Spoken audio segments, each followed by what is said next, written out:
Frères et sœurs, dans l'évangile de ce jour, Jésus, une fois encore, nous montre combien il tient à chacun de nous.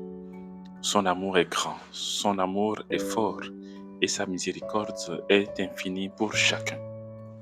Il ne supporte donc pas qu'une seule de ses brebis s'égare. Oui, chers amis, le Seigneur ne veut pas que nous allions loin de lui, hors de son troupeau, loin de sa grâce, car notre bonheur et notre gloire se trouvent en Dieu. Psaume 62, verset 7.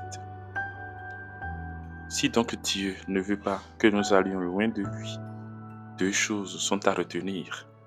La première, il va falloir que nous-mêmes fassions tout pour demeurer accrochés à sa grâce et à lui-même. Ensuite, en deuxième lieu, il va falloir aussi que nous ne constituions pas pour les autres des points, des moyens, des lieux de perdition. Oui, nos actions, nos conseils, nos invitations à agir de telle manière ou de telle autre, nos paroles ou nos silences inopportuns conduisent nos frères et nos sœurs hors du bercail. Parfois, loin du Seigneur, par le cœur, nous invitons d'autres à faire comme nous. Bref, nous invitons parfois les autres à détourner leur regard du chemin du Seigneur et à faire le choix de la perdition sous prétexte de la recherche du bonheur.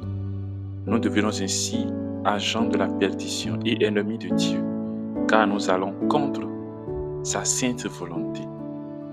En ce jour, que nos paroles, notre présence, nos actions, nos intentions nous aident à rester dans le bercail près du Seigneur.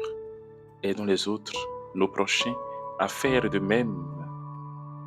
Notre Père céleste ne veut pas qu'un seul de ses petits soit perdu. Faisons donc sa joie et aidons les autres à faire sa joie. Que l'Esprit Saint nous aide. Amen.